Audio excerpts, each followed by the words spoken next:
नमस्कार, आप देख रहे हैं प्राइम टीवी और मैं हूं आपके साथ अनन्या मिश्रा। वक्त हो गया है प्राइम डिबेट का। हिंदुस्तान में जो राजनीति है वो धर्म के आधार पर राजनीति चली जा रही है, जहां पर सबसे पहले तो औरंगजेब को लेकर जो मुद्दा छिड़ा राणा सांगा पर गया और राणा सांगा के बाद अब दुर्गंध वर्सेस सुगंध की लड़ाई चल रही है यूपी में। अखिलेश यादव जिस तरह से गौशालाओं को लेकर दुर्गंध की बात कहे हैं और रत्न को लेकर सुगंध की बात कहें, तो इस पर भी आज राजनीति छिड़ गई है। तो धर्म के हिसाब से अब भारत में राजनीति देखने को मिल रही है, जहां पर सबसे पहले महाकुंभ को लेकर कई ऐसे बयानबाजियों का सिलसिला देखने को मिला, जहां एक तरफ पक्ष और विपक्ष दोनों एक दूसरे पर वार करते हुए नजर आए। हालांकि अगर अखिलेश यादव और मुख्यमंत्री योगी आदित्यनाथ की ही बात कही जाए तो जहां पर मुख्यमंत्री योगी आदित्यनाथ करोड़ों लोगों की गिनती गिना रहे थे कि इतने लोग आज इतने करोड़ों लोग संगम में डुबकी लगाए, तो वहीं अखिलेश यादव लोगों के गुम होने और मौत के आंकड़ों को पेश कर रहे थे। महाकुंभ पर पहले सियासत गरमाई, उसके बाद से औरंगजेब को लेकर सपा के विधायक अबू आजमी ने जिस तरह से बयान दिया छावा मूवी को लेकर, उस पर धर्म की राजनीति हुई और वहां से औरंगजेब से लेकर नागपुर में जो हमला हुआ, हिंसा हुआ, वो बेहद ही निंदनीय था। उसके बाद से राणा सांगा के खिलाफ विवादित बयान जिस तरह से रामजी सुमन ने दिया राज्यसभा में, उसके बाद उनके घर पर बुलडोजर चलने की भी नौबत आ गई। करणी सेना के सदस्य वहां पर पहुंचे। तो इस तरह से कहीं ना कहीं भारत में जो राजनीति का जो इस वक्त जो माहौल चल रहा है, महाराष्ट्र से लेकर यूपी या फिर यूं कहा जाए पूरे हिंदुस्तान में, वो सिर्फ और सिर्फ धर्म के आधार पर देखी जा रही है। हिंसा हो रहा है, कत्ल हो रहे हैं, जेल हो रही है, एक से बढ़ के एक चीजें निकल कर आ रही हैं, लेकिन सारी चीजें इतिहास के पन्नों पर जाकर सिमट गई हैं। गड़े हुए मुर्दे को उखाड़ा जा रहा है और धर्म पर राजनीति करी जा रही है। देखिए सबसे पहले ये कुछ बयान। नहीं, सब गलत हिस्ट्री दिखाई जा रही है। औरंगजेब रहमतुल्लाह अलैह ने बहुत सारी मंदिरें बनवाई हैं और आप बनारस में जाकर देखेंगे एक बच्ची, पंडित की बच्ची को, जब उनका ही एक सिपाही सालार उसके साथ शादी करना चाहता था, उन्होंने उस सिपाही सालार को 2 हाथियों के बीच पैर बांध कर मार दिया और उन पंडितों ने उनके लिए एक मस्जिद बना के दिया वहाँ पर। क्या बात करते हैं, ये गलत हिस्ट्री। तो आप औरंगजेब को क्रूर शासक नहीं मानते हैं? नहीं, मैं नहीं मानता। औरंगजेब क्रूर शासक नहीं? बिल्कुल नहीं, मैं बिल्कुल क्रूर शासन नहीं मानता। कल 3 मार्च जब असेंबली ख़त्म हुई, जब मैं बाहर निकला तो टीवी वालों ने मुझसे कहा कि आसाम के मुख्यमंत्री ने राहुल गांधी को औरंगजेब की तरह पेश किया है कि उनकी छवि उस तरह की। देखिए, मैं जब उन्होंने औरंगजेब की बात किया तो मैंने पहले पढ़ा है कि सतीश चंद्र जी को, आदरी टुस्के को, डॉक्टर राजीव दीक्षित, डॉक्टर राम पुनियानी, अवध ओझा, उस कमबख्त को निकालो पार्टी से और उसको एक बार यूपी भेज दीजिए, बाकी उपचार हम अपने आप करवा लेंगे। जो व्यक्ति छत्रपति शिवाजी महाराज की परंपरा पर गौरव की अनुभूति करने की बजाय लज्जा महसूस कर रहा हो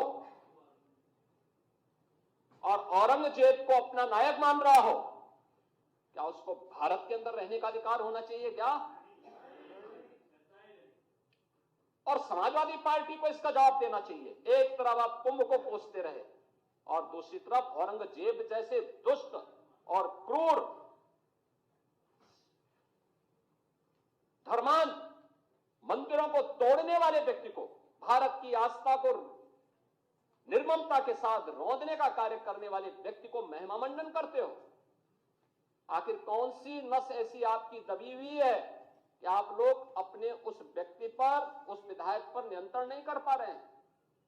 एक तो ये बीजेपी के लोगों का तकिया कलाम हो गया है सभापति महोदय कि मुसलमान, इनमें बाबर का डीएनए है।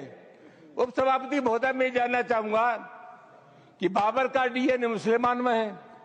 हिंदुस्तान का मुसलमान तो बाबर को अपना आदर्श मानता नहीं है, वो तो मोहम्मद साहब को अपना आदर्श मानता है, सूफी संतों की परंपरा को अपना आदर्श मानता है। लेकिन सभापति महोदय, मैं जानना चाहूंगा कि बाबर को लाया कौन?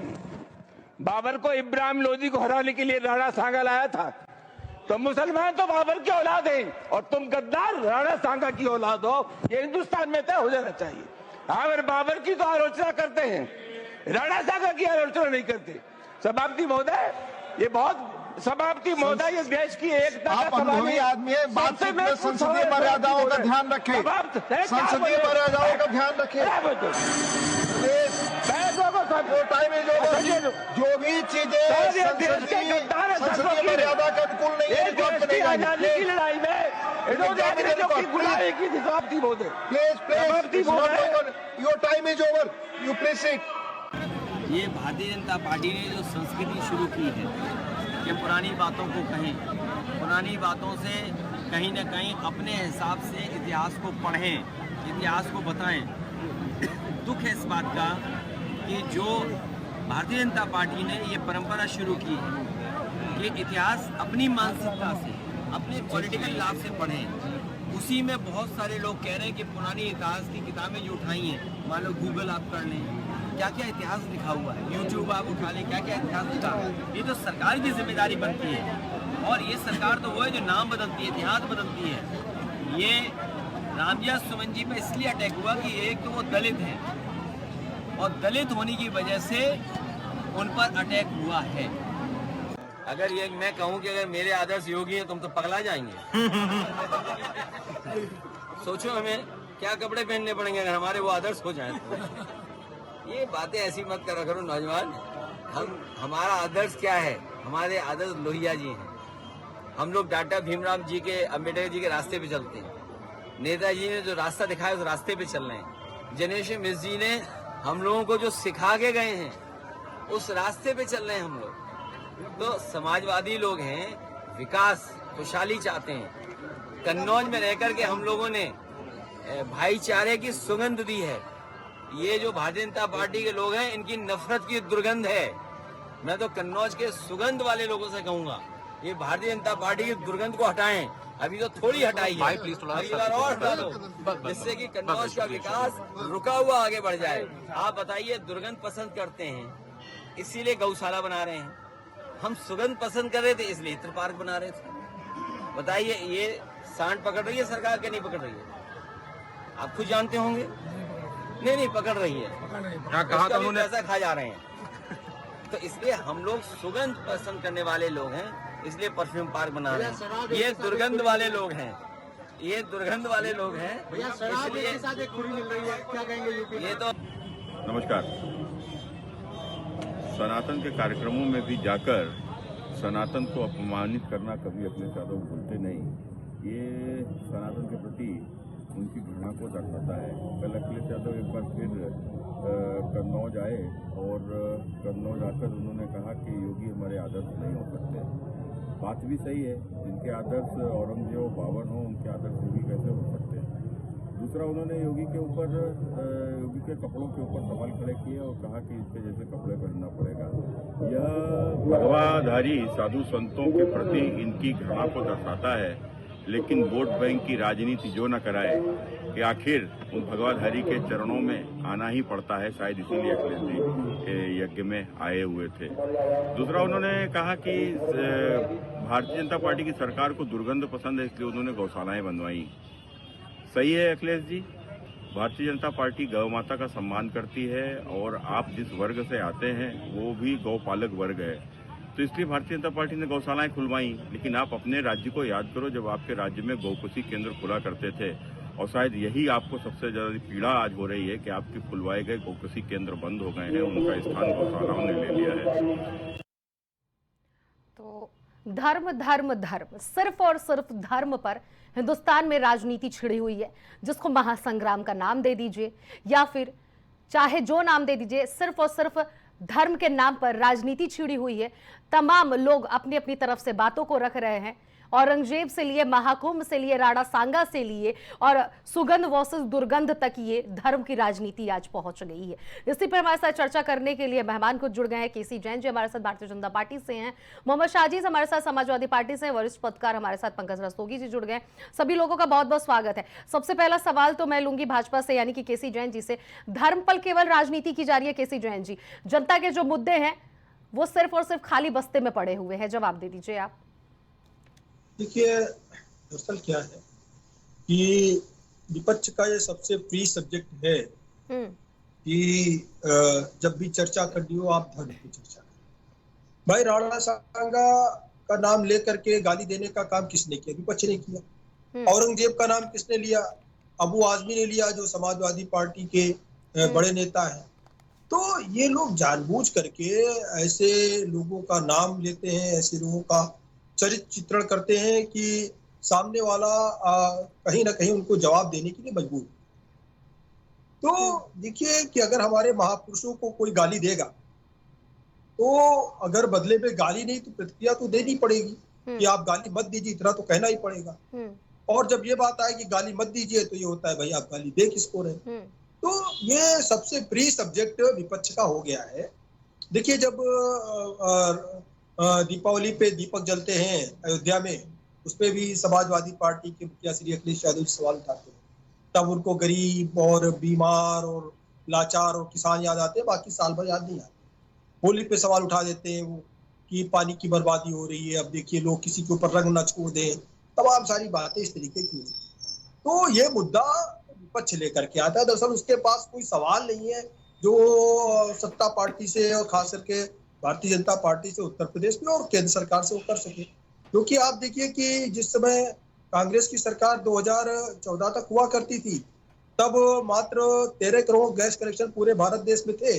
आज 45 करोड़ गैस कनेक्शन है। पहले कितने एक्सप्रेसवे हुआ करते थे उत्तर प्रदेश में, आज कितने एक्सप्रेसवे हैं 2017 के बाद से।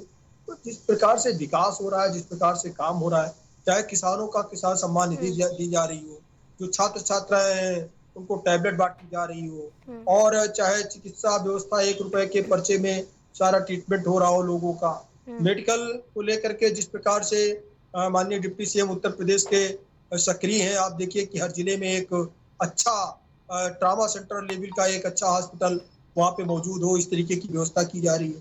तो वन डिस्ट्रिक्ट वन प्रोडक्ट के द्वारा जो युवा है उनको रोजगार दिया जा रहा है। तो इस पे चर्चा क्यों नहीं करता विपक्ष? भाई हम तो कहते हैं विपक्ष इस पे चर्चा करे कि हमने क्या काम किया, आपने क्या काम किया। अपराध जिस तरीके से कम हुआ है, लॉ एंड ऑर्डर जिस तरह मेंटेन हुआ है, जब भी कोई अपराधी मरता है तो उसकी जाति और धर्म ढूंढ करके बताए लगते हैं, जब भी किसी अपराधी को गिरफ्तार किया जाता है उसकी जाति और धर्म बताए लगते हैं। तो जाति और धर्म की राजनीति कौन कर रहा है? विपक्ष कर रहा है ना। ठीक है, जवाब पहले कहते अनन्या जी पहले कहती थी समाजवादी पार्टी कि केवल और केवल जो मुस्लिम और यादव उनके ऊपर आप कार्रवाई कर रहे हैं, आप जो क्षत्रिय है, जो ब्राह्मण है, जो बनिया, उन पे कोई कार्रवाई नहीं कर रहे, वो तो अपराधी घूम रहे। अरे 6000 अपराधी गिरफ्तार हुए सरकार बनते बनते 2017 में, उनमें से कौन कौन सी जात के कितने थे आप ढूंढिए उसमें भी जाति ढूंढने लगते। अपराधी की सिर्फ एक जाति है, वो अपराधी, उसकी और कोई जाति नहीं। आतंकवादी की एक जाति है, वो आतंकवादी है, उससे धर्म से कोई मतलब नहीं। हाँ ये जरूर है कि अगर 99% 100% लोग मुस्लिम धर्म से आतंकवादी होते, लेकिन इसका मतलब ही नहीं कि हर मुस्लिम वर्ग का व्यक्ति वो आतंकवादी हो गया। आतंकवादी उसका कोई धर्म नहीं रह जाता है। तो इस तरीके से अपराध को धर्म से जोड़ना, अपराध को जाति से जोड़ना, जब भी चुनाव आ जाए जाति जनगणना की बात करने लगते हैं। अब कुंभ मेले में जाति जनगणना की बात नहीं करते, किस जात के कौन से धर्म के लोग कितने लोग वहां गए मेले में, किसके लिए क्या अलग व्यवस्था की गई, कहीं कोई अलग अलग व्यवस्था नहीं थी ना, सबके लिए बराबर व्यवस्था थी। जाति विहीन धर्म विहीन आपको कुंभ मेला दिखाई दिया नहीं दिखाई दिया। और 60 करोड़ लोग, अगर 60 करोड़ 65 करोड़ लोग भारत के इस चीज को स्वीकार करते हैं, जो धर्म से हट करके एक ही कुंड में एक ही जगह पे स्नान करने को तैयार है, वहां पे दलित भी स्नान कर रहा है, वहां सवर्ण भी कर रहा है, वहां क्षत्रिय भी कर रहा है, वहां ब्राह्मण भी कर रहा है, और वहां जो तमाम सारे महापुरुष है वहां भी वो भी स्नान कर रहे हैं, तमाम संत भी वहां स्नान कर रहे हैं, कोई भेदभाव नहीं। और ये जाति ढूंढने लगते हैं। तो जाति और धर्म की राजनीति सबसे बढ़िया सब्जेक्ट है वो विपक्ष के लिए। अब आप देखिए संभल में क्या कुछ हुआ। ठीक है, मैं साजिद से जवाब ले लेती हूँ। ठीक है कृष्ण जी, लौटूंगी आपके पास। साजिद जी, धर्म की राजनीति तो आप लोग करते हैं, यानी कि विपक्ष जो करता है, कहीं ना कहीं आप पर ही आरोप लग रहा है कि विपक्ष आप ही हुए, आप लोग धर्म की राजनीति कर रहे हैं। आपके विधायक सबसे पहले बयान देते हैं अबू आजमी औरंगजेब पर लेकर, तब से ये सियासत शुरू हुई है। जवाब दे दीजिए आप। देखिए, सबसे पहले धर्म की जाति और धर्म और अन्य तमाम मुद्दों में जो उलझाने का काम करती है वो भारतीय जनता पार्टी करती है जी। सबसे पहले देश के प्रमुख भाजपा नेता और तमाम जो प्रमुख पदों पर बैठे हैं उनकी तरफ से औरंगजेब को लेकर बयान आया और उन्होंने विरोध किया और वहां दंगा तक करा दिया महाराष्ट्र में। और आप देख रहे हैं कि पहले वो माननीय पूर्व प्रधानमंत्री जवाहरलाल नेहरू जी को लेकर हर चीज को लेकर कटघरे में खड़ा करते रहते हैं। अरे अब आप देश चला रहे हैं तो आप क्या काम कर रहे हैं ये बताइए। तो नेहरू जी को लेकर छाती पीटते रहे, उसके बाद कभी औरंगजेब को निकाल लाते हैं, कभी किसी और को निकाल लाते हैं, कहीं ना कहीं यही लोग लेकर आते हैं।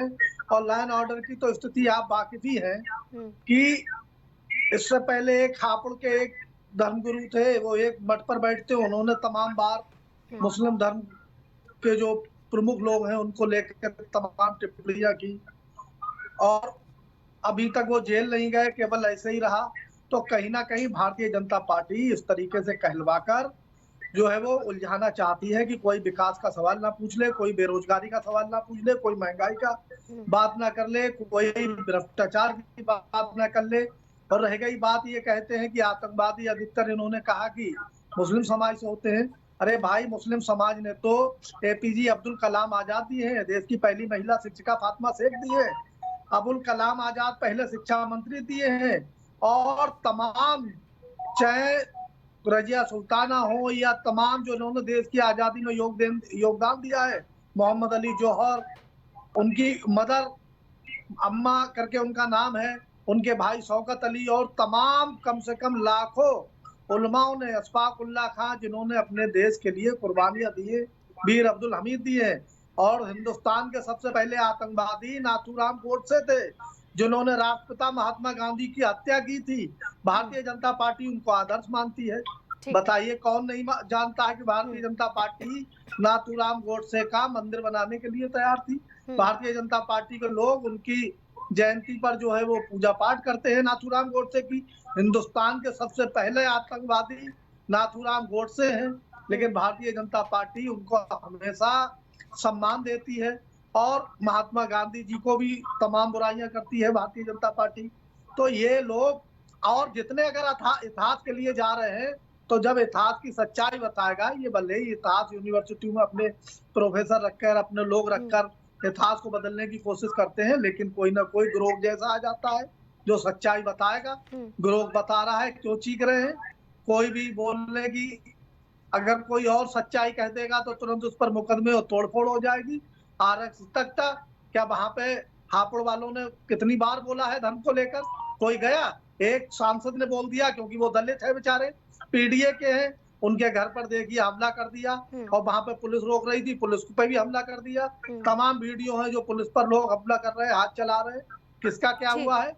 तो कहीं ना कहीं भारतीय जनता पार्टी उलझाना रखना चाहती है, क्योंकि लोग उसका इतिहास ना पूछ ले कि इन्होंने अंग्रेजों की मुखबरी की थी, देश की आजादी का विरोध किया था, देश के तिरंगे का विरोध किया था, देश के संविधान का विरोध किया था, देश की एकता का विरोध किया था, देश की मोहब्बत का विरोध किया है, और देश में जो रोजगारी थी, खुशहाली, उसको खत्म करने का काम किया है। देश में जो लोग चैन से खाना खा रहे थे, उसमें भुखमरी में आप देखिए सूचकांक बढ़ाने का काम किया है, भ्रष्टाचार बढ़ाने का काम किया है, देश में मीडिया का फ्रीडम जो है वो छीनने का काम किया है।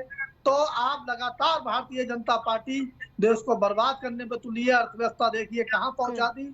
जो कर्ज 54 लाख करोड़ रुपए था, वो आज 200 करोड़ रुपए के करीब पहुंच चुका है। बेरोजगारी में हम 7वें नंबर पर हैं, और ये बात कर रहे थे स्वास्थ्य विभाग की। स्वास्थ्य विभाग आपके पास फिर बाद में मैं लौटूंगी। स्वास्थ्य सेवाओं में इमरजेंसी सेवाएं, ठीक है, मैं आपके पास बाद में लौटूंगी। ठीक है, केसी जैन जी आप कुछ कहना चाहते थे, जल्दी जवाब दीजिए, उसके बाद मैं पंकज जी के पास लौटूंगी। जी ने बहुत सारे नाम लिए महापुरुषों के, और अच्छी बात कि चाहे अब्दुल कलाम आजाद हो, चाहे जो मौलाना अली जौहर जिनके नाम पे विश्वविद्यालय भी है, उनका नाम लिया, तो इनका नाम क्यों नहीं लेते आप भाई? सिर्फ टीवी चैनल की डिबेट पे इनका नाम क्यों लेते हैं आप? आपको मुसलमानों से प्रेम है तो जो ये जिन्होंने अच्छे काम किए इन महापुरुषों का नाम लीजिए ना। आपको औरंगजेब क्यों याद आते हैं भाई? औरंगजेब ही महान क्यों बताने का काम करते हैं? आप अब्दुल कलाम आजाद जी का नाम लीजिए, क्या दिक्कत हो सकती है आपको? लेकिन नहीं, जब सियासत करनी होती है तो ये क्रूर, आक्रांता, भ्रष्टाचारी, बलात्कारी, लुटेरे लोगों का नाम लेते हैं और उनको महान बनाने का काम करते हैं। अरे अब्दुल कलाम आजाद का नाम लीजिए, हर कोई उसका समर्थन करेगा, हम भी आएंगे, जिंदाबाद करेंगे, आपके कार्यक्रम में शामिल होंगे, बुलाइए आप। लेकिन आप अगर औरंगजेब को महान बताने का काम करेंगे तो जनता इसको स्वीकार नहीं करेगी, तिरस्कार करेगी आप, और आपको मुंह की खानी पड़ेगी। तो इस तरीके का मुद्दा क्यों छेड़ते हैं आप? और उसके बाद में कहते हैं धर्म की राजनीति हो रही है। भाई संभल में क्या हुआ? संभल में सिर्फ और सिर्फ एक सर्वे हो रहा था, और आपके समाजवादी पार्टी के सांसद और विधायक ने वहां पे पूरी रणनीति बनाई दंगा कराने की, क्योंकि वहां हिंदू समाज कोई था ही नहीं। तो दंगा करे तो किससे करे? तो क्या आपस में दंगा करेंगे क्या? वहां शिया सुन्नी वाला भी मामला नहीं था।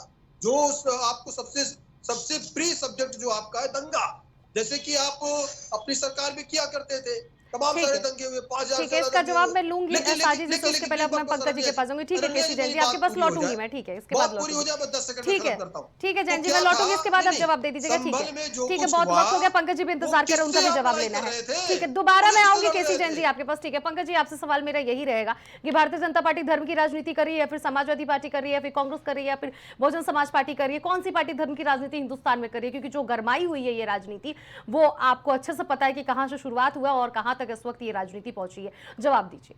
देखिए अनन्या जी, हमारा देश सनातनी आबादी वाला सबसे बड़ा देश पूरे विश्व में अगर है तो वो भारत है, और यहाँ पर 80% आबादी सनातनी आबादी रहती है जी। और किसी बिना भेदभाव के सारे लोग, हिंदू मुसलमान सिख ईसाई सभी लोग बिना भेदभाव के रहते हैं। लेकिन जिस तरह से 2000 अभी जो 24 में उपचुनाव हुए, जिस तरह से समाजवादी पार्टी द्वारा कहा जा रहा था कि ये विधानसभा 2027 का सेमीफाइनल है, और जिस तरह से योगी आदित्यनाथ की कड़ी मेहनत का परिणाम रहा और सुशासन का परिणाम रहा कि जिस तरह से 10 में से 8 सीटें भारतीय जनता पार्टी ने जीतने का काम किया, उसके बाद से ये सारे दल इंडी गठबंधन के ये बौखलाए हुए हैं। इसीलिए ये कुछ न कुछ सगुफा छोड़ा करते हैं, चाहे धर्म के आधार पर चाहे किसी आधार पर।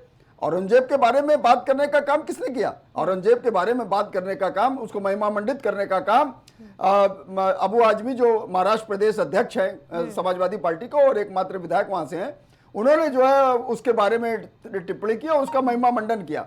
जबकि औरंगजेब के बारे में कौन नहीं जानता कि औरंगजेब ने कितने मंदिरों का विध्वंस किया और काशी विश्वनाथ मंदिर को तोड़कर वहां पर ज्ञानवापी मस्जिद का निर्माण कराया। तो ये सब सारी चीजें, एक क्रूर आकांक्षा था औरंगजेब, तो ये सारे लोग उस बात को जानते हैं। और लेकिन समाजवादी पार्टी को उसमें भी राजनीति दिखाई देती है। और दूसरी बात, समाजवादी पार्टी के रामजीलाल सुमन जो राज्यसभा सांसद है, उन्होंने राणा सांगा का किस तरह का कृत्य किया और कहा कि वो गद्दार थे, इस तरह का कृत्य बोला, और उसका नतीजा रहा कि करणी सेना के लोग, उनके जो ठाकुर समुदाय से हैं, वो उनके ऊपर उनके घर में तोड़फोड़ करने पहुंच गए और तमाम तरह की चीज हुई, तो उनकी भावनाएं आहत हुई।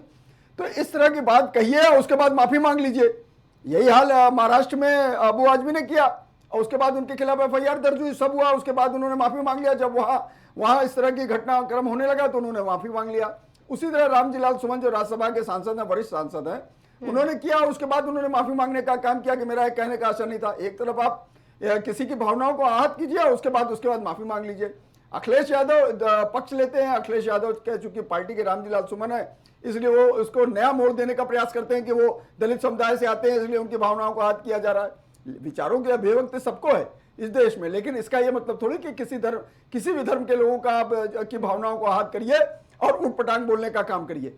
आज देखिए अखिलेश यादव का बयान कितना निंदापरक है कि भारतीय जनता पार्टी दुर्गंध फैलाने वाले जो है उसका सब गौशालाओं का निर्माण कर रही है, हमको मतलब दुर्गंध वाली गौशालाओं का निर्माण कर रही, इस तरह का गौ माता का सम्मान नहीं करते हैं।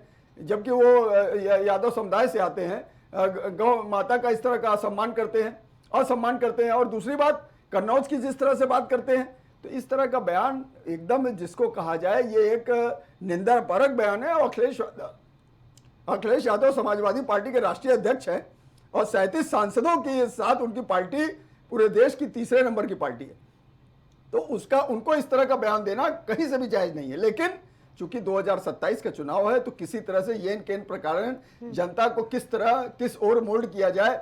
और रहा सवाल जो अभी मोहम्मद साजिद जिस तरह की बात कर रहे थे, पंचतीर्थ बनाने का काम किसने किया? आपके बाबा साहब भीमराव अम्बेडकर के पंचतीर्थ निर्माण करने का काम नरेंद्र मोदी ने किया। और दूसरी बात, आप ये देखिए कि जिस तरह से अखिलेश यादव ने 815 दंगे उनके कार्यकाल में हुए, साजिद जी ये भी देख लीजिए 815 दंगे आपके कार्यकाल में हुए, जिसमें हिंदू मुसलमान दोनों की दुकानें मकान फूके गए, दोनों का नुकसान हुआ, लेकिन उसमें आपको नहीं आया। और उसके बाद जो लोग आतंकवादी घटनाएं हुई कई उत्तर प्रदेश में, उनको कोर्ट से उनके मुकदमे वापस लेने का काम आपने किया। वो तो भला कोर्ट का, हाई कोर्ट का, जिसने संज्ञान लिया और ये मुकदमे वापस नहीं हो पाए, अन्यथा वो लोग भी कहीं किसी बड़े पद पे, ओहदे पे समाजवादी पार्टी में नजर आते। तो इस तरह की बात करना और इस तरह के कृत्य करके देश की जनता को बरगलाना और इस तरह की भावनाओं को भड़काना, इस तरह का कृत्य नहीं करना चाहिए। ये गंगा जमनी तहजीब का अगर देश है वास्तव में, अगर आप लोग मानते हैं, तो इस तरह की चीजों का वो नहीं मानना चाहिए। अभी देखिए संभल में क्या हुआ, संभल में जिस तरह का घटनाक्रम हुआ वो सबने देखा है। वहां के 63 जो है तीर्थ स्थल थे, उसमें से 53 खोजे जा चुके हैं, और बाकी की खोज जारी है। उनका क्या हाल रहा, किस तरह से वहां पर होली का त्योहार नहीं होता था, तमाम चीजें नहीं होती थी, और जिस तरह से वहां पर सब चीजें सामने आई, तो ये उत्तर प्रदेश सरकार के योगी आदित्यनाथ का विजन है कि वो इस तरह की चीजों को प्रवक्ता है, वो इस चीजों जो को देख रहे भाजपा हैं। के लेकिन प्रवक्ता बोल रहे हैं, आप वही हर भाषा चीजों आप में बोल रहे देखिए, हैं। समाजवादी पार्टी और गोकसी के कितने लोग थे, समाजवादी पार्टी के शासन में कितनी गोकसी होती थी, चाहे वो मुलायम सिंह का शासन रहा हो, चाहे वो अखिलेश यादव का शासन रहा हो, गोकशी बहुत जबरदस्त होती थी। यहाँ से बिहार के रास्ते पंडुआ कलकत्ता जाते थे बिहार यूपी से, तो उसमें कोई रोक टोक थी नहीं, कोई रोक टोक थी। तो ये सब कृत्य जनमानस ने देखा है, और आज जनता जनार्दन है, जनता सब कुछ जानती है। इसीलिए आपको जनता ने, ठीक है आपने झूठ का नैरेटिव फैला के 37 सीटें जरूर प्राप्त कर लिया लोकसभा में, लेकिन विधानसभा में जिसमें आप बड़े बड़े वादे कर रहे थे उसमें क्या हुआ, आप जो है 10 में 2 सीटें आपको मिली।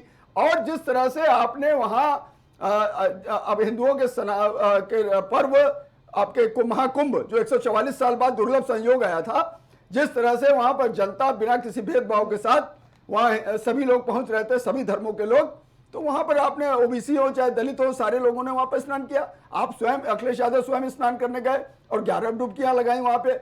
लेकिन इस तरह की बात करना, और वहां के लोग वहां खो गए हैं कुछ है, लेकिन कोई आंकड़े आज तक नहीं प्रस्तुत कर पाया। समाजवादी पार्टी के लोग कोई आंकड़े प्रस्तुत नहीं कर पाए, या किसी लोगों का आंकड़ा नहीं दे पाए कि ये फलाने लोगों के घर के लोग नहीं मिल रहे हैं, फलाने लोगों के लोग नहीं मिल रहे हैं। और इंडी गठबंधन के लोग भी लोकसभा में राज्यसभा में बोलते हैं मल्लिकार्जुन खड़गे, लेकिन आंकड़ा नहीं प्रस्तुत कर पाते हैं। तो ये सब एक झूठ का नैरेटिव फैलाने का कृत्य करना समाजवादी पार्टी को बंद करना चाहिए, नहीं तो इसका खामियाजा उनको 2027 में निश्चित रूप से भुगतना पड़ेगा। ठीक है, शाहजी से जवाब दे दीजिए। तमाम आरोप समाजवादी पार्टी पर लगा है, भारतीय जनता पार्टी के भी प्रवक्ता ने लगाया, वरिष्ठ पत्रकार जो है उन्होंने भी लगाया। जवाब दे दीजिए कि धर्म की राजनीति तो आप ही लोग शुरू कर रहे हैं, पन्ने जो है वो पलटना आप ही लोग शुरू कर रहे हैं। ये मैं पूछना चाह रहा था सबसे पहले, ये पंकज जी पत्रकार हैं या भारतीय जनता पार्टी के प्रवक्ता हैं? बिल्कुल हुबहू उन्होंने भारतीय जनता पार्टी के प्रवक्ता की तरह बात। अरे आप जवाब दीजिए ना, भारतीय जनता पार्टी आप जवाब दीजिए ना, आप सारी चीजों का जवाब दीजिए कि नहीं, सही है गलत आप बोलिए। स्तंभ इस तरीके की बात कर रहा है। आप सुनिए, आप जवाब सुनिए। महाकुंभ में आपने 2 कैटेगरी बांटी, एक वीआईपी की और एक आम आदमी की, और आम आदमी की भगदड़ मची और तमाम सब वसूलियां हुई। उनसे वहां के दबंगों ने वसूली की, किसी ने बाइक के नाम पर, किसी ने किराए के नाम पर, और किसी को वहां ठेला और वो लगाने के नाम पर, दुकानों के लगाने के नाम पर। और जो वीआईपी था, जो हाई क्लास था, उसके लिए 5 स्टार होटल की तरह सुविधाएं थी। और आप बात कर रहे थे कि गौशालाओं की, गौशालाओं में क्या हो रहा है? महाकुंभ में 25 देशों के लोग आए थे, 25 देशों के विदेशी भी लोग आए थे, उनके लिए इंतजाम थे।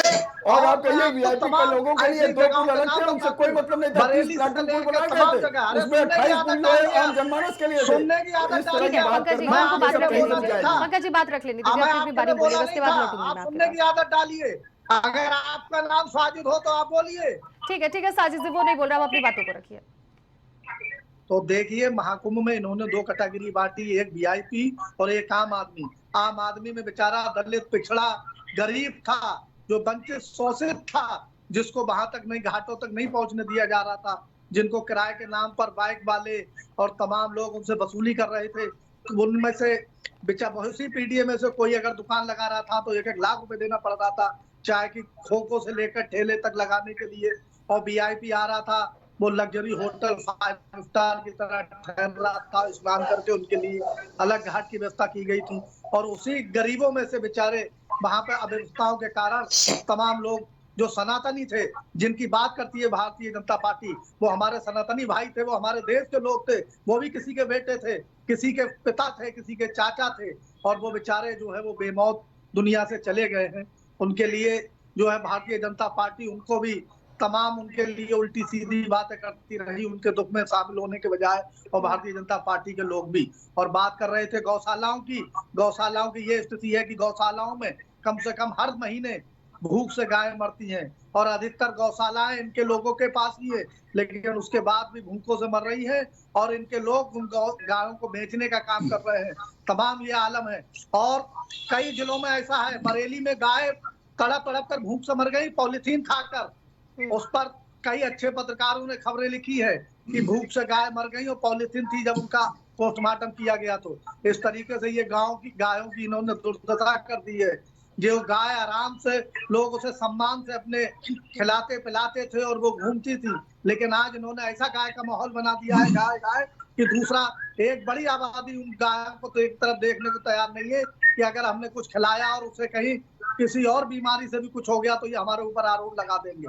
ये देश को बांटने का काम कर रहे हैं।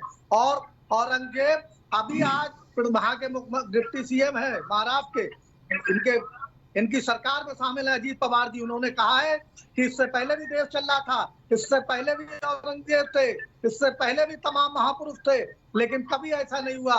ये कौन सी वो है कि आप एआई के दौर में पुराने लोगों को, पुरानी चीजों को उखाड़ते हैं, कभी किसी के नाम पर सियासत करना शुरू कर देते हैं, कभी किसी के नाम पर दंगा करना शुरू कर देते हैं कि आपसे कोई महंगाई पर, बेरोजगारी पर, आप पर और मुद्दे जो जरूरी मूलभूत सुविधाएं हैं, सुरक्षा है, चिकित्सा है, इन मुद्दों पर कोई सवाल ना कर ले, इसलिए आप जो है वो उलझाए रखना चाहते हैं। क्या इससे पहले 10 साल पहले देश नहीं चल रहा था? और ये बात कर रहे थे संभल की। संभल में जब एक लोकसभा ने वर्ष 1991 पास कर दिया है तो आपको वहां क्या जरूरत थी कि आप जो है वो बार बार मस्जिदों के नीचे मंदिर और इन सब चीजों में लगे हुए? क्योंकि आपका देश के संविधान पर भरोसा नहीं है, आपका देश के लोकसभा पर भरोसा नहीं है, आपका लगातार संविधान बदलने की बात करते हैं आपके लोग और लगातार संविधान में संशोधन भी हो रहे हैं। और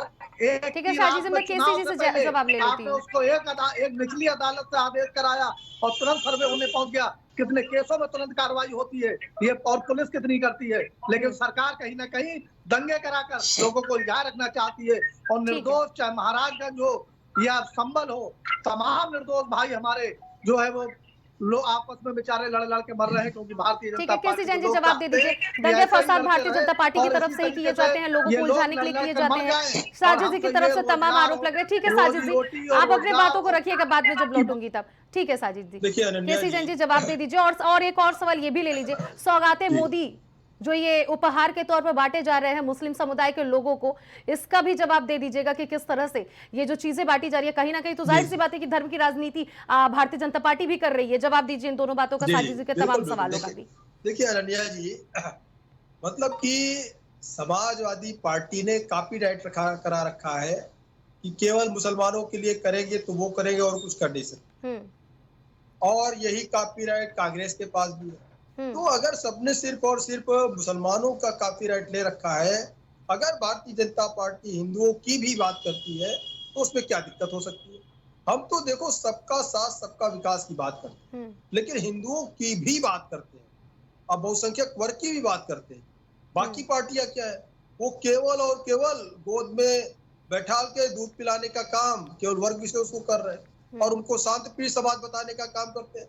अभी जो चीज अभी आदरणीय रस्तोगी ने जो बात कही, उन्होंने सिर्फ प्रश्न खड़ा किया कि भाई इस तरीके की चीजें क्यों, उस पे हमारे समाजवादी पार्टी के बिल्कुल एकदम तिलमिला गए कि आप तो भाजपा का पक्ष रख रहे हैं। ऐसा नहीं है।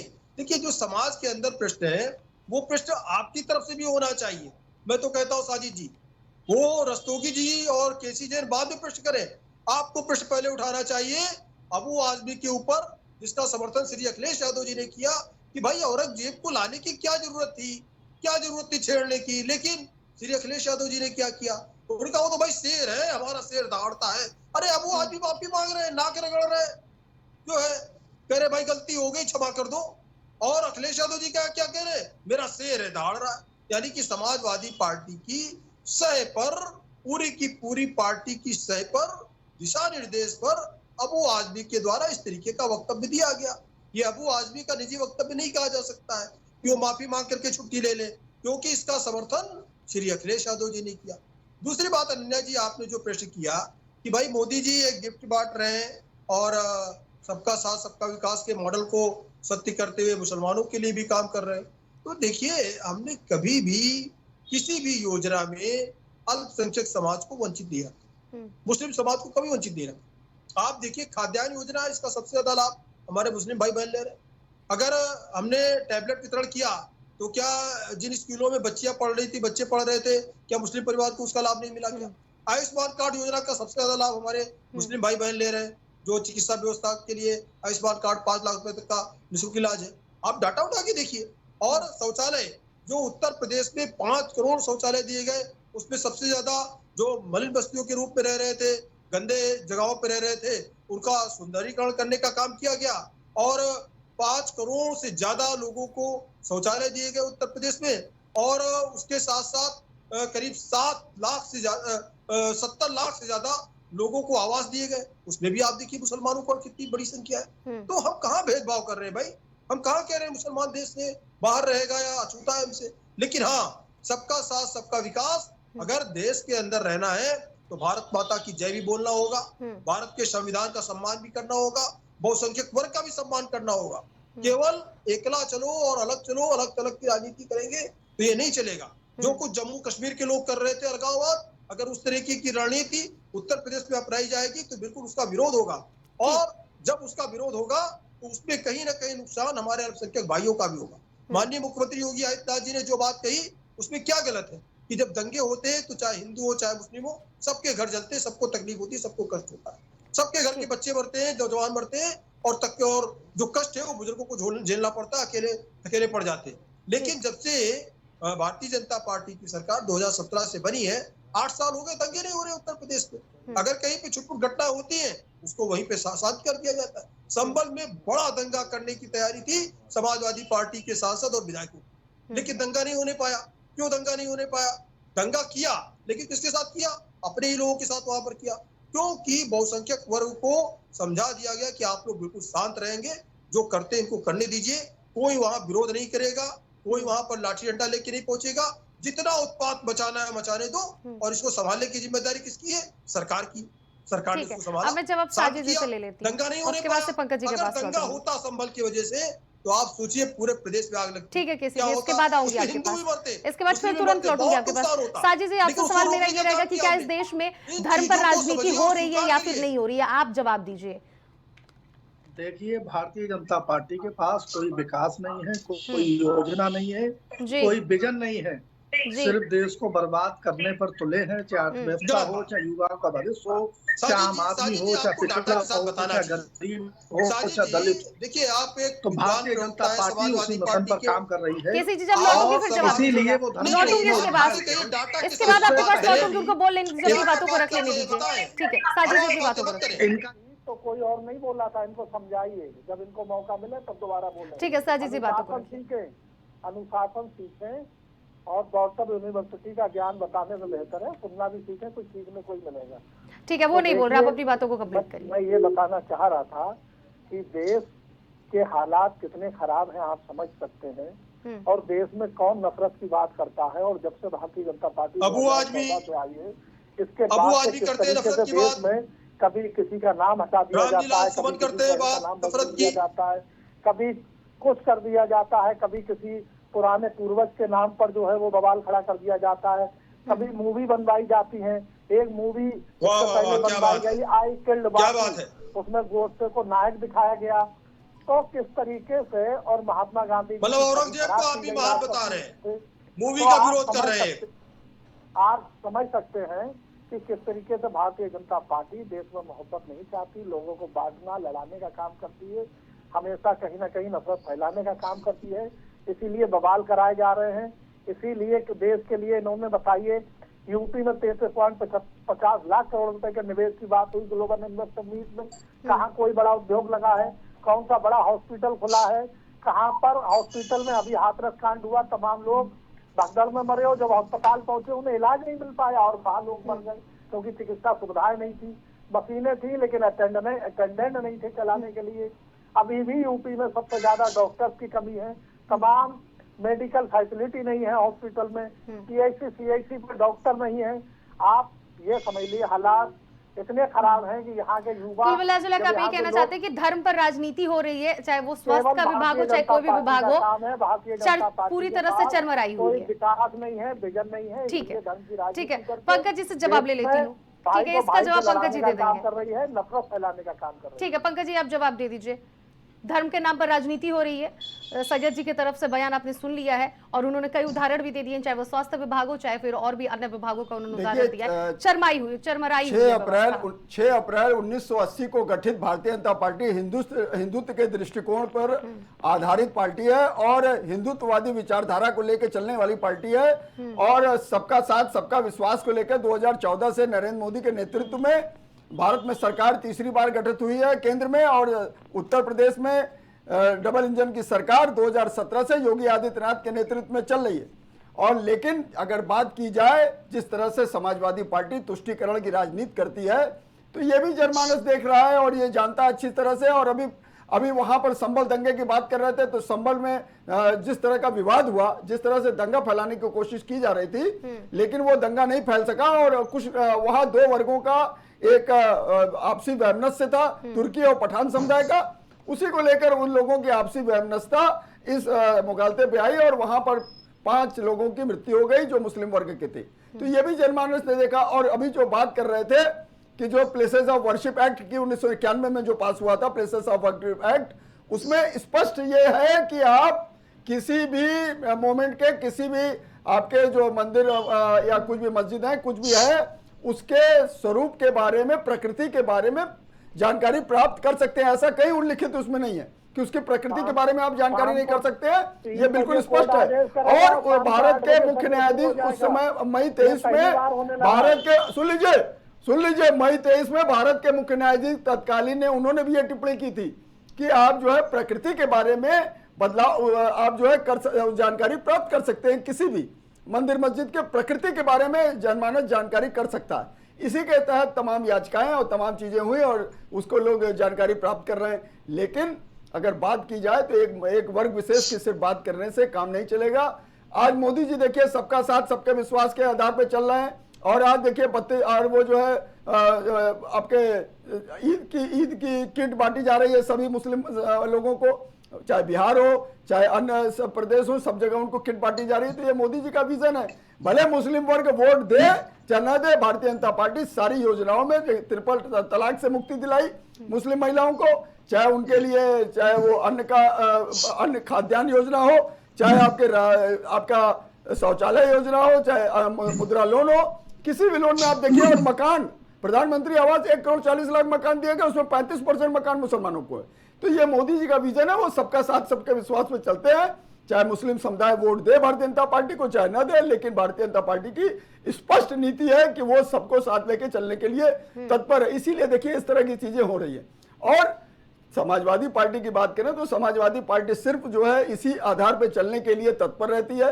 अभी देखिए वो आने वाला है, आपके बिल आने वाला है, आपका 1 तारीख को बिल आ जाएगा। अरे वो कौन सा बिल है जो मुस्लिमों का वो बिल है, आपका नाम लीजिए, अरे जो बोर्ड संशोधन वक्फ, हाँ वक्फ बिल, जी वक्फ बोर्ड का बिल आने वाला है जिसकी जेपीसी ने रिपोर्ट भी दे दी है। आज क्या है जिसको आप जहां भी आपने कब्जा कर लिया आपने वक्फ बना दिया कि ये जमीन हमारी है, ये जमीन हमारी है। कुंभ ऐसे राष्ट्रीय पर्व में आप जो है वहां भी जमीन का बता रहे थे कि 55 एकड़ जमीन हमारी है। फिर योगी आदित्यनाथ ने बिगुड़ती टानी तब आप चुप हो गए, आप उसका जवाब नहीं दे पाए। तो इस तरह का वक्फ बोर्ड के बिल में आपने क्या किया, लाखों एकड़ जमीन आपने रखी है, लेकिन मुस्लिम समुदाय का कोई फायदा हुआ, चाहे पसमानदा समाज हो चाहे अन्य लोग हो। वक्फ के लोगों ने तमाम जमीनें हड़पने का काम किया और तमाम चीजें, कोई किसी की मस्जिद नहीं चली जाएगी, किसी के इबादत घर उस वक्फ बिल के पास होने से नहीं चली जाएगी, ये भी जान लीजिए आप। लेकिन क्या आपने मदरसों से क्या मुस्लिम वर्गों को शिक्षित करने का काम किया? प्रधानमंत्री मोदी का तो विजन रहता है एक हाथ में कुरान, एक हाथ में लैपटॉप। तो इस तरह की वो बात करते हैं। तो इस तरह की बात करना खाली बातें करने से नहीं होगा। और मुस्लिम वर्ग को भड़काने का काम समाजवादी पार्टी के लोग करते हैं, उनको ठगने का काम समाजवादी पार्टी ने किया है, ये भी आप जान के चलिए। और वक्फ बिल के द्वारा भी जिस तरह से उनको भ्रमित करने का प्रयास किया जा रहा है, न मंदिर जाएंगे न सॉरी जो जितने आपके मस्जिद है वो कोई नहीं जाने वाली, उनके इबादत के लिए कहीं नहीं जाने वाले। लेकिन जिस तरह से उन्होंने तमाम जमीनों को हड़पने का काम किया है, तमाम 9.5 लाख एकड़ जमीन है साजिद जी, वो जमीनों के अगर आंकड़े भी खंगाले जाए तो कोई रिकॉर्ड नहीं है, कोई चीज का प्रूफ नहीं है। तो ये सीधी सीधी बात है। वो वक्फ किस लिए बने थे? बहुत अलाउल खैर और अलाउल औलाद 2 तरह के वक्फ होते हैं, चाहे वो शिया हो चाहे सुन्नी हो। लेकिन उसमें जो लोग वफ करके गए हैं, क्या उनके परिवार को या मुस्लिम वर्गों को उसका कितना समुचित लाभ मिला? कोई लाभ नहीं मिला। और ये बात एकदम स्पष्ट रूप से परिलक्षित है। 7% उसमें किराया क्या निर्धारित है कि अगर वफ के जो जितनी संपत्तियां उसमें अगर किराया आता है तो उसके 7% किराया वफ बोर्ड में जाएगा। लेकिन उसमें तमाम धांधली, तमाम चीजें हैं, तमाम वफ की जमीनों को बेच दिया गया, तमाम चीजें की गई। उसमें किसका नुकसान हुआ? मुस्लिम वर्ग का नुकसान हुआ। और ये वर्षों से चला रहा है। आज आप लोग खाली दिल्ली में बैठ के, हर जगह बैठ के उसका विरोध करते हैं। अरे भाई, सरकार की मंशा तो देखिए कि सरकार वो वफ बिल ला रही है, कोई मंदिर मस्जिद या आपके कब्रिस्तान की भूमि को हड़पने का काम नहीं कर रही है। अखिलेश यादव ने ठीक है 1300 करोड़ रुपए दिए 12 से 17 के दौरान वहां के आपके कब्रिस्तान की भूमि को बाउंड्री वॉल के लिए, हिंदुओं के शमशान के लिए उन्होंने 1 पैसा नहीं दिया। लेकिन तब भी देखिए भारतीय जनता पार्टी सबको साथ लेके चलने वाली पार्टी है। मुस्लिम वर्ग का भी सर्वाधिक साथ लेके चलने वाली पार्टी है। यह आपको मानना पड़ेगा, आपके कहने से नहीं होगा। तमाम योजनाओं में कोई पार्शियलिटी नहीं होती है। देखिए संघ लोक सेवा आयोग में 46 मुस्लिम वर्ग के लोग IAS की परीक्षा में क्वालिफाई हुए। तो ये कहीं इस बात को प्रदर्शित करता है कि निष्पक्षता है, तभी इस तरह के लोग हुए। और अखिलेश यादव के कार्यकाल में कितने लोग यादव वर्ग के लोग PCS की परीक्षा पास किए थे, ये भी जनमानस ने देखा। उसके बाद उसके रिकॉर्ड मिटा दिए गए, तमाम तरह की भ्रांति हुई। ठीक है, जवाब दे लेती हूँ। ठीक है साजिद जी, जवाब दे दीजिए। तमाम आरोप लगे और आप लगातार कुछ कहना भी चाह रहे हैं। सबसे पहले ये बात कर रहे थे बख्श बिल की। बख्श बिल तो केवल नाम के लिए है, दिखाने के लिए। उनकी रेलवे की संपत्तियों पे, सरकारी और संपत्तियों पे निगाह है, जिसमें DM को परमिशन दी जाएगी और अपने लोगों को दी जाएगी। बस केवल धारावी प्रोजेक्ट अडानी के लिए है। और बस केवल इसलिए दिखा रहे हैं कि बस देख के एक कम्युनिटी कहती रहे मुस्लिमों से। तो इंडियन रेलवे की, RLDA की रेलवे की बरेली, एक UP में बरेली है, जहाँ कम से कम 3000 करोड़ की जमीन थी और अपने लोगों को केवल 89.10 लाख करोड़ में दे दी गई है। इसी तरीके से जमीनों का बंदरबाज होगा। भूमाफियाओं की नजर है की जमीनों पर, रेलवे की जमीनों पर, और तमाम और जो सरकार उसकी आर्मी की जमीन पर, कैंटोनमेंट बोर्ड की, उन जमीनों को सरकार देना चाहती है। बस के साथ साथ उसमें रेलवे, आर्मी और सभी जमीनों को एक कैटेगरी में रखा जा रहा है। अभी तक बस के लिए अलग वो है, इसलिए उसको खत्म करके रेलवे की देना भी शुरू कर दी गई है अपने लोगों के लिए। शकूर बस्ती में भी दी गई है, और भी जहाँ जहाँ इंडियन रेलवे की जमीन है, बस से ज्यादा इंडियन रेलवे की है, वहाँ पे सरकार ने देना। वो बिल के प्रावधानों को तो पढ़िए, जो वो बिल में है क्या, वो बिल के प्रावधानों को पढ़िए, फिर उसके बाद उस पर टिप्पणी करिए। अनर्गल प्रलाप फैलाने से एक राष्ट्रीय चैनल में बैठ के कोई फायदा नहीं है। जो उसी धर्म के लोग हैं, जिनके बच्चे नहीं थे या जमीनें उनके पास ज्यादा थी, उन्होंने अपनी स्वच्छता के वक्त के लिए दिए और वो वक्त के काम आ रही हैं।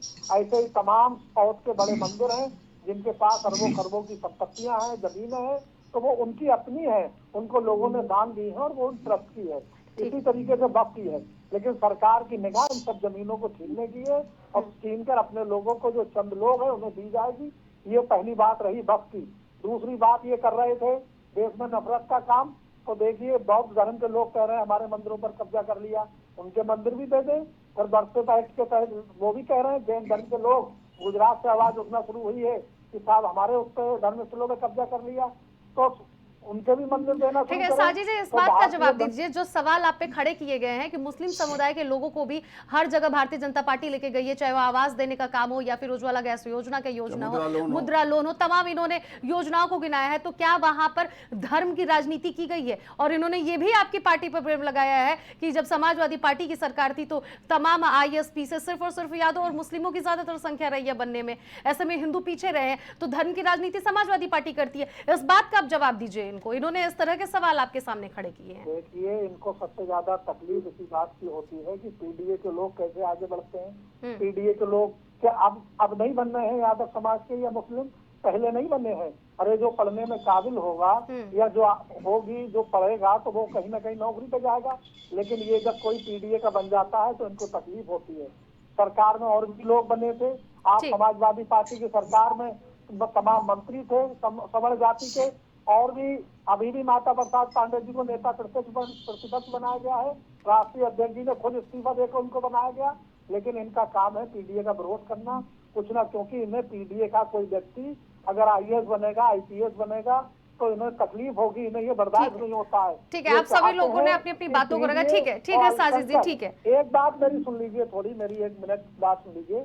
जब आप बिठाला करें पैनल में तो थोड़ा ध्यान रखा करें। आप भारतीय जनता पार्टी के प्रवक्ता को बिठा लेंगी और फिर एक उनके पत्रकार को बिठा लेंगी जो उनके विचारधारा का होगा और एक समाजवादी पार्टी का। साजिद जी, सबसे पहली बात तो मैं सबसे पहली बात मेरी बात सुन लीजिए। आप निष्पक्ष सवाल विश्लेषण सुनने का राइट रखिए साजिद जी, निष्पक्ष विश्लेषण। अभी हम कमियां गिनाने लगेंगे, बोल नहीं पाएंगे। ठीक है पंकज जी, एक मिनट। साजिद जी सुनिए, मेरी बात को सुनिए साजिद जी। सबसे पहली बात तो सुन लीजिए साजिद जी, बात को सुन लीजिए साजिद जी। आप सवाल खड़ा किए तो आप जवाब ले लीजिए और जवाब मैं आप ही से लूंगी। अगर भारतीय जनता पार्टी के प्रवक्ता बैठे और आपकी नजर से वरिष्ठ पत्रकार प्रवक्ता है तो उन लोगों के सवाल का जवाब भी मैं आप ही से लूंगी। और मेरा काम सिर्फ और सिर्फ आप ही से जवाब लेना नहीं है और सवाल पूछना, मेरा तीनों से है तो मैं तीनों से लूंगी। और अनर्गल की बातें ना करिए, बात आपसे मैं रख रही हूँ, ऐसा नहीं है कि मैं आपको नहीं दे रही हूँ समय, दोनों लोगों का ही जवाब आपको देना है। लेकिन और समय का अभाव है तो समय को देखते हुए मैं सबसे जवाब लूंगी ना साजिद जी, इस बात को भी जरा ध्यान में रखिए। 5 मिनट 10 मिनट होंगे, मेरे 5 ही मिनट तो रह जाएंगे और उसमें भी कटौती करेंगी। तो सेकुलर विचारधारा के पत्रकार लाइए। सबसे पहली बात तो सुनिए मेरी बात, पत्रकारों की बात कर रहे हैं, वो पत्रकार हैं, उनकी ओपिनियन नहीं, उनकी ओपिनियन है, वो अपनी राय रख रहे हैं, आपकी ओपिनियन है।